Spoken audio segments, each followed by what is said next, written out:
Assalamu alaikum. Welcome to the class of OPM. It's our lecture number 2. In last lecture, we have discussed about the demand and capacity. And in demand and capacity, we have discussed some basic issues which affect the demand and supply. We have checked some basic strategies, and according to those strategies, we have decided which options are available for us. Now we are going to discuss the demand and capacity option. In demand and capacity option, the first one is demand option, in which we are trying to increase or decrease demand of our product. As we have discussed many times, the demand and capacity are not in a balance. So what are the basic actions we can take to make it in a balance? First one is a demand option. In this demand option, the very first step we can do is pricing. Before moving toward pricing, I would like to introduce a topic, introduce one point that when we have, as we have discussing about the demand and capacity options, so we can change demand or capacity within a long term period. In short time period, we can't easily change the demand or capacity. It is normally changed in long run. But in our chapter, as we are discussing about aggregate planning, which is our intermediate planning for 1 year plan, so the basic option which we can do are available with us, through which we can change a little bit a demand or capacity. Today is our topic, and we are just discussing those specific options through which we can affect the demand and capacity according to our requirement. The first one is demand pricing. In pricing, we have differentials price. In differential price, for example, we can say the different prices can be offered to customer. For example, in airline, low price tickets are offered at night travel, and high price tickets are offered at rush timings. Similarly, we can take the example of movie theaters or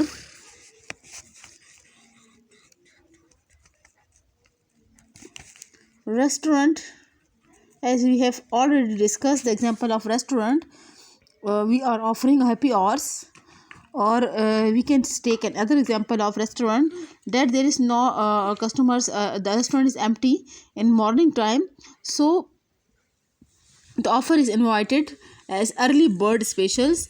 The customers who come early, too much early, they are called as early bird special, and special offers are assigned or special low price are given to them. These are the basically examples of price option. In the price option, we are basically trying to affect the demand. We are trying to shift our demand from high rush hours to those are where the demand is less. So the first one is the pricing. We can take any other example up to your convenience. We can take another example, say for example, there's any other example which come into your mind. You can take it in which you can say that there are some timing in which demand is too much high, but at other timing the demand is less. So different offers are offered to you to increase that specific demand. The second one is promotion.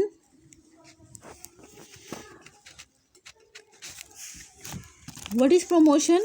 Promotion is advertisement we make such as display and direct marketing. These are basically trying to shift our demand or to make our capacity more closely according to the demand, because there is a difference, there is an imbalance between demand and capacity due to some timing efforts, timing difference. So we are trying basically to inform our product and our provide information about our product to our customers which are not available to those. Through this we can increase the demand or those timing where there is demand is not available. The third one is back order. Back order is a way in which demand is too much high, suppose from early 9 a.m. to 1:30, but we are unable to complete all orders. We have 1,000 orders and 100 orders are left with us. Now I am completing that order after 1:30, so some penalty will be imposed on business by the customer. This is the drawback of back orders, but we want to complete the demand of our products customers. That's why we don't want our customer disappoint, so we complete our customer order in later. The fourth one is new demand. We can say we are basically searching new markets. Suppose in Pakistan, we are searching our market in other foreign countries, suppose in India, suppose in USA, Africa, another country. Basically, we are trying to introduce our product in a new market because our market area is so much congested. So that's why we are basically creating new demand, or basically we are searching new market. Through this, we are able to introduce our product to some new area. Suppose we can take the example of bus transport.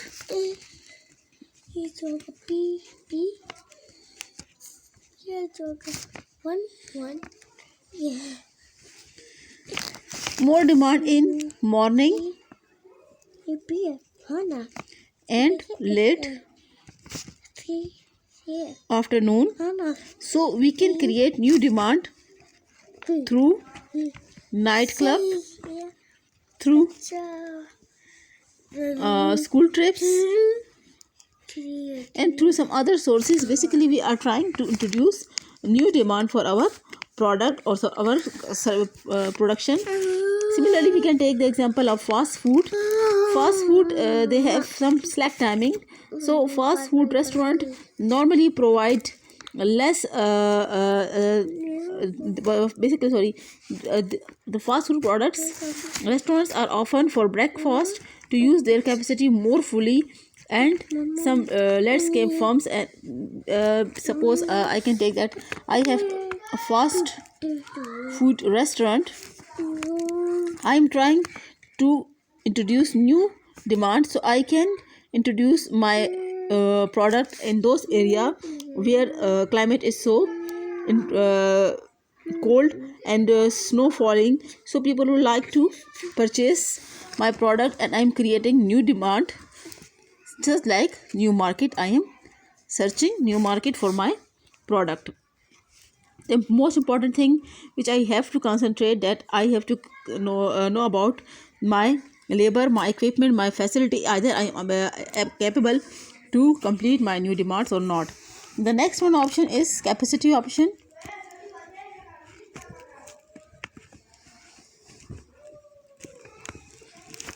In capacity option, the first one option is hire and lay off. I can change my workforce according to my demand, or I'm basically changing my capacity according to the demand. I know either lay off or hire a new worker for completing the requirement of my customers.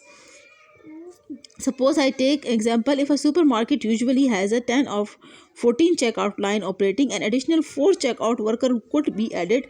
Hence, the ability to add worker is considered at some point by other resources needed to support workers. What's mean by this? Suppose I have a restaurant in which I have installed some tables,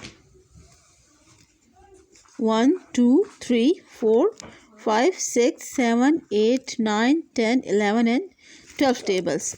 And basically 10 workers are working in my restaurant. So 10 workers are working with me. I can hire 2 more workers. Through these workers, I can increase my production, but I have to make it that I can suppose I am saying that to increase my production I am going to hire 4 workers. Either can I hire 4 workers? No, because I have to consider my resources as well. I have to hire workers up to that level where the resources are available. Up to that point, after that point, I can't hire more workers. Similarly, union contractors restrict hiring and laying off workers because they consider it a serious problem for workers. When firms lay out workers, then the problems are faced by the workers, and workers are get disappointed as well. The unions are working for the favor of workers. They are also going to disappoint this strategy. Using of hiring and laying off also have some cost. Suppose I am saying that I am hiring some worker, so in hiring that worker I have to consider the hiring cost as well. There are some costs associated with worker. When I am hiring new worker, there is a cost of recruitment, there is a cost of screening, there is a cost of training new workers. So I have to put my cost up to that level that the quality of workers meet the requirement of my strategies. So laying off also have some cost. Suppose I'm laying off some workers, so I have to pay severance pay. I have to pay some amount with them. And similarly, so before deciding about laying off or hiring a worker, I have to consider the cost as well. As I'm saying that the workers, I'm viewing my worker as a asset of my as organization. Most of the company don't consider workers as only a employee. They consider worker as their asset. When they are taking worker as asset of the company, so they will be very careful. They are not going to hire or lay off worker. Instead, they would like to introduce overtime or slack timing. In our timing and slack timing, these are the less severe method. In this method, we are not going to hire or lay off any worker. Instead of hiring and laying off, I hire my own worker in extra timing in shifts. Suppose morning shift, evening shift, and some other shifts. So I can take some more work from my own worker, and there is no cost of hiring will be implemented in this way. But the problem will be faced by me is when I am having seasonal demand. Mostly this method is applied only on mostly this method is applied on seasonal, to fulfill my seasonal demand. When I have my seasonal demand and my workers are already working 6 hours with me, now they can work more up to 2 hours per day. They are unable to work more than this timing. So and the demand is too much high. I can't completely take the whole task from my own worker. So it's very difficult for me to complete all the requirement through this worker. Then I will going some other method. And the another problem I have another favoritism thing I will find in this method is, instead of I'm going to other out of my company, or I'm going to the market to hire some other worker, they may not be so much skillful as my own workers. I'm not in a need of providing training to my own workers in our timing, but maybe some more skilled employees are available in the market. So what will be the situation if I'm ignoring that skillful worker instead of focusing on my own workers only? So there are some drawbacks and some benefits are associated with this method. So to avoid this problem, an important point is union contractors. Union contractors normally not allowed too much overtime from my own worker, because it's very difficult for a person to work whole a day, uh, to work whole a day like a machine. And there's maybe some other constraints which are faced by the company, due to which our company are not able to hire their own worker on our time. Some considerations, some limitations are available.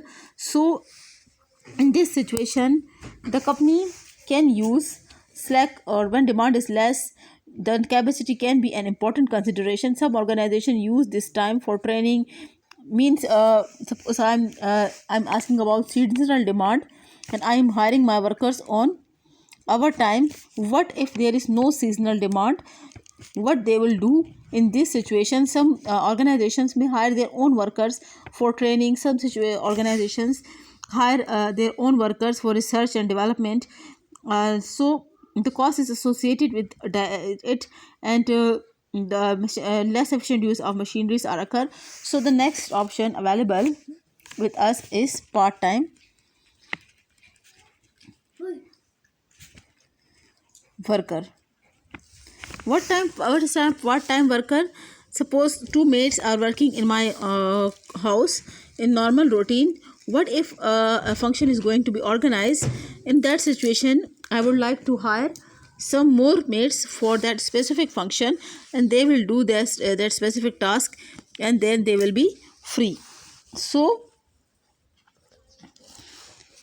in certain situations, the use of part-time worker mostly depend on the nature of work, training, skill needed, and union or contractor are not stop or not going to take any step in this workers. You are going to pay hourly wages to these workers and hourly benefits.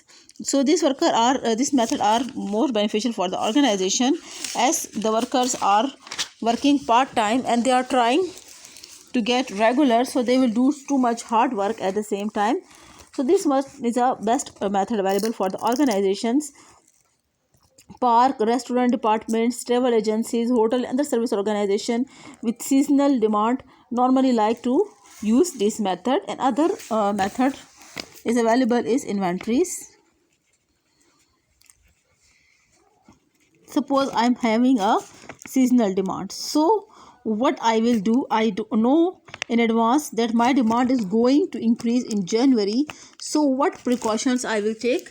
I would like to manufacture different product in advance and store that product, and I'm going to sell that product in that specific period. But keep in mind that holding cost is associated in this method. We have to consider this holding cost. And another thing which we have to consider is that the product I am going to manufacture and hold and want to sell it in a January must be have a short run demand. Short run demand means that that product must have a demand in a January, and I'm going to produce it in December. So the product does not occupy so much holding cost, and we are basically not locking our asset. Another best way available is subcontracting.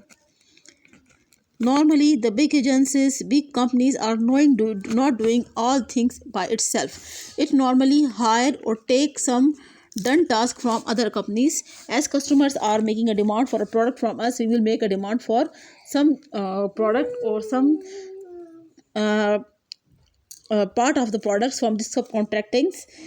The cost associated with some contracting is much higher than any other method, but the best way benefit is, suppose I have a demand of 100 unit and I'm going to produce 75 unit by myself, and I'm already taking 25 units from my subcontracting, so I can fulfill my 100 units and I'm not going to face the problem of backlogging. And again, if I have 25 and 25, so it's not necessary that I have to collect all my 25 units from one subcontractor. I can take 25 units from some other contractor, and then other and other, so I'm able to fulfill high level of demand through this method. So these are the some basic options available with me. But before I'm going to apply this method, suppose normally I'm not I'm going to fulfill the demand of my customer by hour time plus subcontracting,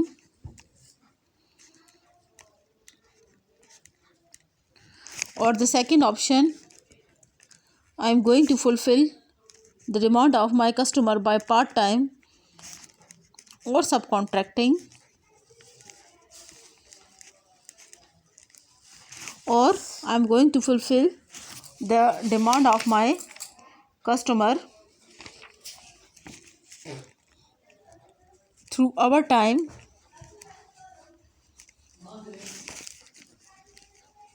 part time, and so on. These are the different strategies available with me. I can take any one strategy. So what is the criteria? I am trying to take the best one strategy. Best one means the strategy which has minimum extra cost. Extra cost means the regular cost I am taking in my production, in a regular production, but the extra cost occur when I am going to meet the demand of extra more demand of customer, and I am going to fulfill that demand through increasing my capacity. So I have to select the best strategy in which have cost is too much less. So basically two strategies are available: level capacity and chase demand strategy. In level capacity, I am not going to increase or decrease my production. It will remain on a CG level. It will not going to be changed with the demand of the customer. If the demand is too much high and I have low production, so backlog will be created. And if demand is too much less and I have more production, so inventory is created and it will be fulfilled at the end. And in chase demand, I will produce my product according to the demand. If demand is going to be increased, my production will be increased. If demand is going to be decreased, my production will be decreased, and so on. These are the basic two strategies. But the main four strategies or the main 4 points are available is maintain a level workforce. When I am selecting any strategy in between these all strategies, I have to consider that I have first of all I am required to need to maintain a level of workforce, then maintain a steady output. The regular output must be available and level of workforce must be available. Normally hiring and laying off affect the production capacity of the organization, and these are two basically linked with the level strategy. These 2 points are connected with level strategy, and the third one is match demand period by period. So I am going according to the demand. So this one is chase strategy, and the fourth one strategy is a use of